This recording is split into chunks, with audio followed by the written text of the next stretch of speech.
So we will hear from Tom Brady. He's scheduled to speak tomorrow, but he was also scheduled to speak today and yesterday. Maybe get a little more insight into how Brady's throwing hand is doing. The Jags practicing in Jacksonville. Offense fresh off a game where they ran for 164 yards, converted 8 of 14 third downs. But can they do it against the Patriots? Well, a group of first graders, they just might have the answer. I'm really just trying to focus on, getting our team ready and go because, I've got to get through this. This is, from the Bulls' first grade, and this has the answers that maybe I'm looking for, maybe how we can stop, the Patriots. Want to beat the Patriots? Here's how. Advice from your number one fan is the Bulls' first grade. That's the one thing I will say about this week. It's kind of thrown me off. I find it hard to believe how so many people have an opinion on how to beat the New England Patriots, and no one's really have done that. So here are the Patriots at home in the playoffs since 2001. They're 18-3. They're allowing 17.6 points per game, and they've got a plus 11 in turnover differential. So let's find out what's going on from our coach, Brian Billick, on the Jags offense. Well, in the age of 3 and 4 wide receivers and spread offense and RPOs, the Jacksonville Jaguars are old school. Nobody loves to get into the eye out of 21 personnel, 2 backs and 1 tight end, and just run downhill more than the Jacksonville Jaguars. And you know what? They're pretty good at it. You can see against the Pittsburgh Steelers, they get into the eye. This is Bohannon against Vince Williams. They're going to run the weak side ISO. This is matched up hat on a hat. There's no free runners here. They get 4 or 5 yards, and then it turns into a rugby scrum match where they get another 4, 5, and 6 yards. Now we're going to run the strong side version of it. You're going to see Bohannon against Williams, one-on-one, down. They run this nutcracker drill in high school from the very first practice on. That's all this is, downhill running. And this is the thing I really love now. Now they get a little creative. Obviously, Vince Williams is ready for this kind of hit from Bohannon. This is F-shoot. This is old 49er play. He goes blowing by him. There's nobody within the same zip code of Bohannon running down the middle of the field because they're all expecting that downhill bludgeoning of the Jacksonville Jaguars. The Jacksonville Jaguars desperately need for it to be this type of game in Foxborough if they have any chance of beating the New England Patriots. For more on the AFC title game, we're going to go to our phones, bring in Patriots radio analyst and former Patriots quarterback Scott Zolak joining us now. Scott, we appreciate you coming on with us, man. Just right off the bat, do you know who ran into Tom Brady, and are they safe right now? First of all, thank you for having me on. I have no clue who ran into Tom Brady, and if they did, he would probably be on the waiver wire right now, especially with Tom wearing the red jersey. And I know everybody's, sort of the alarms are going off. He was a DNP, did not participate in practice today.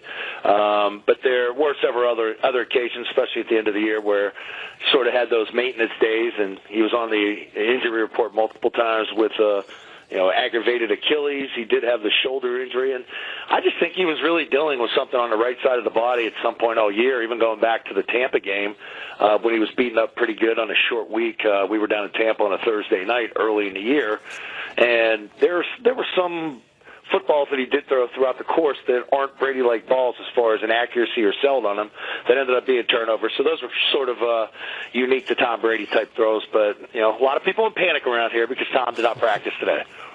And on the idea of that panic, Scott, how often, because we've seen Tom on the injury report a lot these last few years, it hasn't really affected how he plays in the game. Tom's still one of the best to do it. How often does he miss days in the team portion of practice like this? Well, usually, he takes such great care of himself. I'm sure you're well aware of the methods that he's used to get to the type of level he's playing at the age of 40. But, this is AFC Championship week, and I know, there's not a ton of familiarity with the Jaguars, even though they were here for 3 days with the joints, and they've talked a lot about that as far as the size. They're impressed with the physicality of them and obviously how well they played in Pittsburgh. So, there's a lot of walkthroughs. In this stage of the season, too, I mean, it's not a lot of contact, but the one thing, and I know coaches there, that you really can't emulate as you sit there and watch is, the timing aspect of it. The ability to put the ball in small holes, because I think the whole offense is predicated on that ball coming out and being there on time and in a great location. Scott, one thing that we've looked at in this matchup is how the Jags are going to try to cover Rob Gronkowski. Is it even up to them? How have the Patriots dictated how the defense reacts to Gronk and where he is? Can they just decide who ends up covering him on themselves? they can do whatever they want. The biggest thing is Josh McDaniels and Tom are going to come up with something at some point during a game on a sideline that's going to counteract however they cover him. And I've heard a lot of Ramsey talk this week. I mean, if you really want to take your best defender and put on Rob, they'll take Rob and they'll line him up on the sideline. So that'll take Ramsey out of it, plus the safety, because he can't cover him by himself. You even look at the great catches Pittsburgh made last week. They were covered. And there's a lot of talent out there at the receiver position for them. But Rob's catch radius is so great at 6'7". Brady's put the ball at his ankles, up high, 3 feet over his head. The back shoulder throw to Gronkowski has become a big staple on key third downs. And Rob's done a great job not pushing off, and they're really looking for that OPI on him. But it just seems that Tom and Rob are at such a great spot right now as far as Tom understanding where he's going to be, where Rob expects him to put the ball the way Edelman has. And that's the thing. Without Edelman, Tom's really developed a really good rapport here with Rob late in the year. Ramsey, of course, one of the better players on that defense. But looking at the defensive line on Jacksonville, which lineman do you think presents the biggest problems? Is it Campbell? Is it Ngakoue? It's Calais to you? Ngakoue's really come on as of late, but Campbell, because of his length, the arm size, and his strength, New England's not real big on the interior. The guard and the center, the two guards in the center are pretty much the same standard size. Shaq Mason's having a really good year, but on the end, Nate Solder's a big, tall 6'7" guy. And whether it's Cam Fleming or Adrian Waddle. By the way, Adrian Waddle didn't practice today. He should get some news too, other than Tom Brady. But the ball's out so quick. That's the thing. And I watched this Jacksonville defense a lot during those practices. They remind me a lot of those Tom Coughlin teams, those Giant teams that gave them trouble with the 4 down when Strahan was there. If they could get pressure with 4, New England's going to be in trouble on Sunday. That's a connection. A lot of folks have made a lot of questions about Tom Coughlin to both Doug Marrone and Bill Belichick this week. Scott Zolak of Patriots Radio, also 985 The Sports Hub. Thanks for joining us on Up to the Minute, man. All right. Thank you for having me. Changes in the offensive staff. The big story of the 2017 Falcons seems the team is set on not having it be the story this time around. We'll have more on Atlanta coming up next on NFL Network.